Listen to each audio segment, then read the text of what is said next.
Ele queria muito que eu fosse doutor, tal, e ele tinha muito medo que eu largasse a minha profissão formal para ser músico. Porque músico, dentro da cabeça dele, música era uma coisa...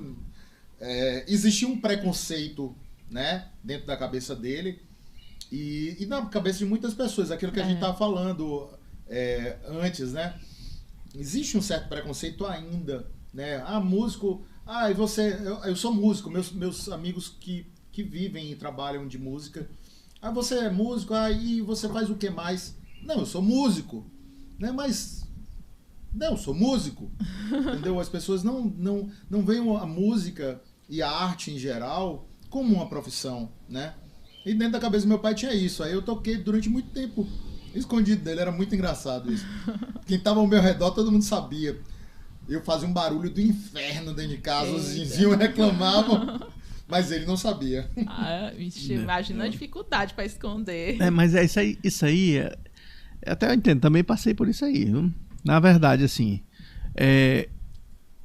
meu pai, ele cantava muito bem. Ele andava muito era boêmio com o irmão da minha mãe.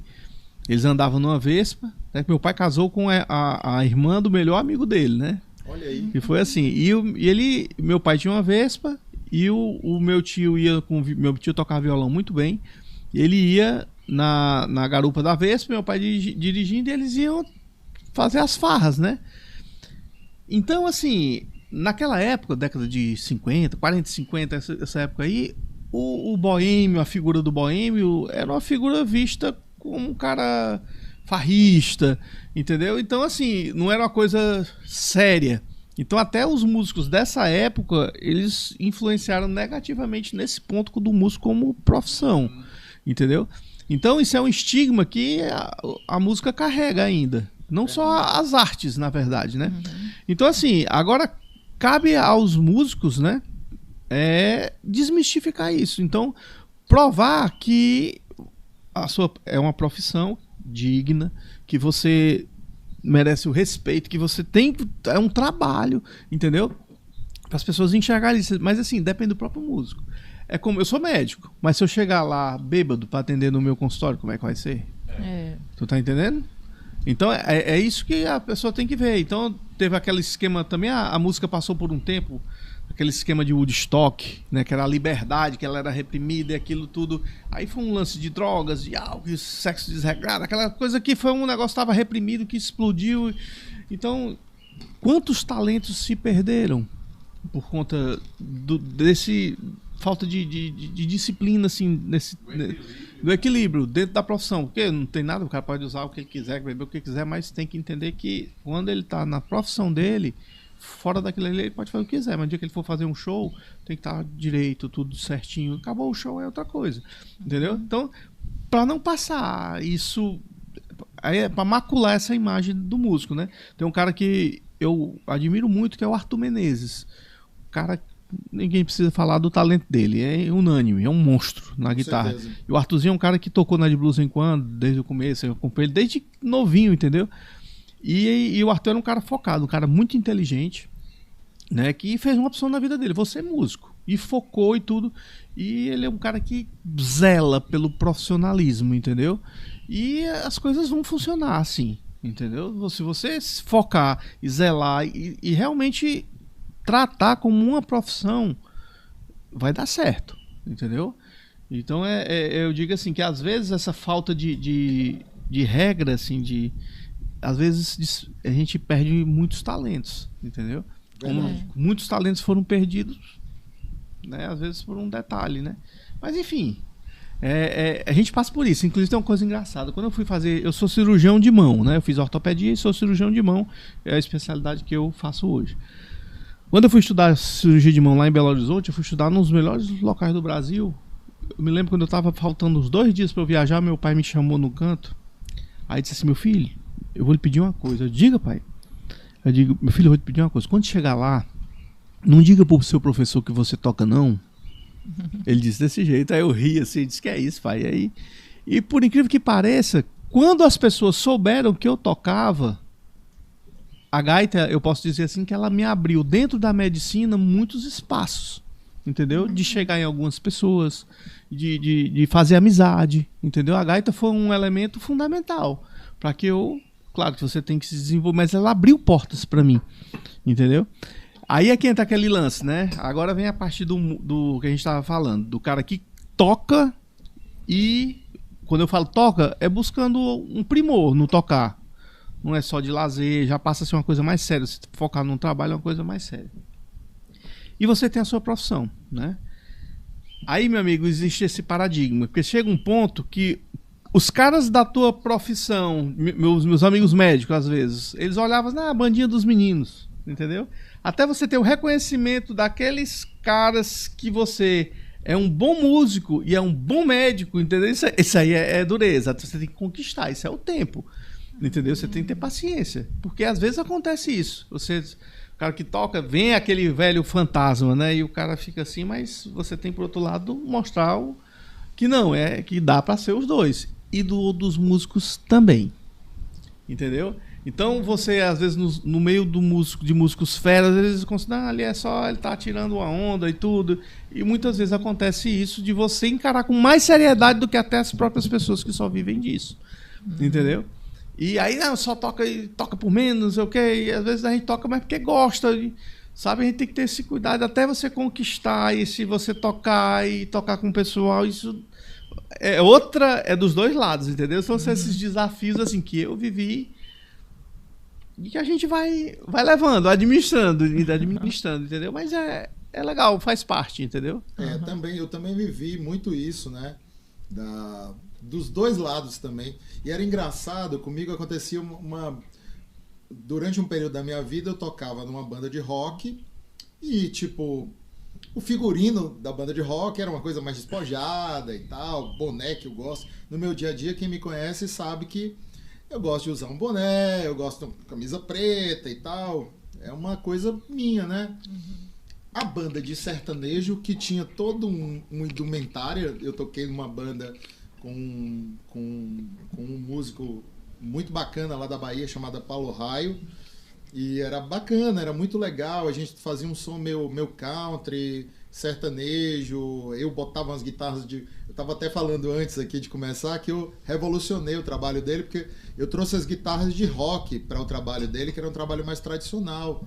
E aí eu botei umas guitarras meio de Bon Jovi, umas coisas assim mais de rock farofa anos 80, né?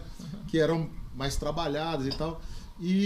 Mas a indumentária, a gente tinha um patrocínio de uma selaria que vendia roupas de country, né? Então eu usava aquelas calças leves com umas camisas meio quadriculadas assim, né? E tal.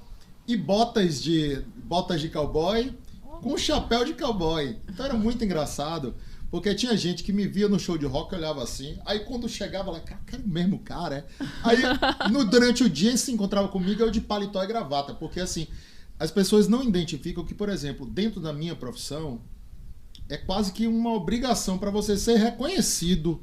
É uma coisa muito engraçada. Se eu chegar no fórum, sentar de paletó e gravata, as pessoas que não me conhecem não me tratam como um advogado. Então, olha, eu sou advogado e tal. Então, criou-se esse estigma de que advogado tem que usar, e infelizmente você acaba entrando, mesmo num lugar quente pra caramba, como a cidade onde eu moro, que é Paracuru, eu tenho que usar paletó e gravata durante o dia, né, na minha profissão. Então, assim, quem me vê de paletó e gravata e que no outro dia me vê de camisa de cowboy, com roupa de cowboy, no outro dia me vê com roupa preta e tal, não entende nada, né? É muito interessante. Mas tem essa coisa do outro lado também. Acontece. A gente brinca. De vez em quando o Franklin, ele participa de um grupo de guitarristas daqui do Ceará. Sinal, galera muito bacana daqui. Pô, foi um pessoal que eu conheci um pouco antes da pandemia. Eu entrei no grupo e a pandemia foi sensacional, a interação do grupo, assim, porque a gente conversava sobre tudo e tava ali o tempo todo interagindo e tal. E até hoje é assim. E eu sentia de vez em quando que rolava um preconceito de algumas pessoas, a grande maioria não, mas de algumas pessoas, pelo fato de, tipo, o cara não é músico 100%, o cara não é músico profissional. Cara, olha, eu posso dizer que os meus trabalhos que eu fiz dentro da música, todos eu tratei como uma profissão e como um trabalho profissional, certo? E existiam trabalhos que a gente ia tocar, acontecia, de vez em quando eu tive um problema seríssimo com um sanfoneiro uma vez, que o cara gostava de tomar os goró. Aí, essa história é boa. Ele gostava de tomar. Ocorreram 2 vezes de eu ter problema com esse cara. Porque uma foi um casamento que a gente foi tocar, porque nessa época do sertanejo, né? A gente era muito chamado para tocar em casamento, em batizado, aniversário, festas particulares e tal. E o sanfoneiro, cara, irremediavelmente, sempre ele estava bêbado. Eita. Sempre. Aí, nesse casamento, o cara deu em cima da irmã da noiva. Aí eu chamei ele e falei, cara, assim não dá, cara. Desse jeito você vai sair do trabalho e tal, não sei o quê. Mas não tinha jeito. Só que o cara era realmente muito bom músico. Aí a gota d'água foi uma feira de agropecuária que a gente foi tocar no leilão de Nelore, que só tinha milionário no leilão. Esse cara deu em cima da mulher de um cara. Ele tava no intervalo, eu tava fazendo um set, eu tocando violão, com o outro rapaz tocando violão e cantando, e ele ia entrar no meio do show. Ele chegou com a sanfona dele, botou lá, e começou a beber. E aí ele deu em cima da mulher do cara. O cara, no meio do show da gente, o cara pegou uma garrafa de uísque e quebrou na cabeça dele, cara. Aí parou o leilão todo, foi uma confusão. Aí eu falei, cara, acabou. Não dá mais. Loucura total, mas rola essas coisas. Só faltava... Hoje ele mudou bastante.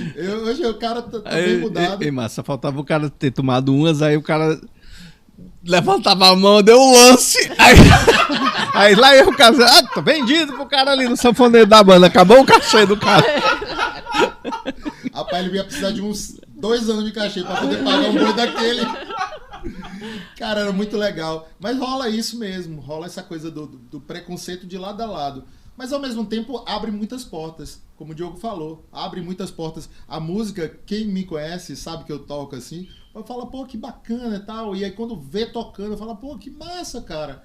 Porque a música, eu sempre digo isso, a música é um instrumento agregador, sabe? As pessoas que tocam, elas agregam pessoas para próxima dela, e agregam pessoas próximas dela, amigos com novos amigos, tal. Então é muito bacana esse instrumento de agregar da música. Eu lembrei agora de um lance interessante. Eu fui fazer um curso na Suíça, em Basel, né? A gente passou uma semana, 10 dias, né? Foi um curso lá de cirurgia da mão. E no hotel que a gente estava, né? Eu tava com 2 amigos. E eu desci nesse hotel, era assim, um final da tarde, sei lá, 5h30, nessa faixa aí. E eu fiquei no fundo, uma mesa lá no fundo do hotel com eles dois. E eu fiquei de costa pro saguão lá, né? E eu tinha levado uma gaita, eu só andava com ela, né? Não tinha tempo, eu estudava e tocava. Aí os caras começaram a perguntar sobre gaitas, só tinha gente no restaurante. E eu comecei a explicar as coisas, como era, tudo, mostrando os efeitos da gaita, aquele negócio e tal. Aí até que eu fui mostrando como toquei uma música sem efeito, agora eu vou mostrar como é que fica com os efeitos.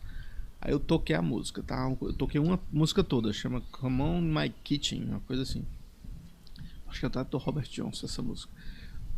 Quando eu terminei, cara, eu vi aquela salva de palmas, cara, tomei um susto. Quando eu olhei, o restaurante estava cheio, a galera foi chegando. Eita. Entendeu? Então tem umas coisas assim, esse foi um fato interessante. E teve outro fato quando eu fazia cirurgia da mão, lá em Belo Horizonte. Era um bloco de apartamento, né? Tinha um U no meio. E eu ficava estudando. E quando eu parava de estudar, eu estava tirando uma música na época, né? E de um gaitista chamado Pat Hemsen. E eu tava tirando essa música desse cara.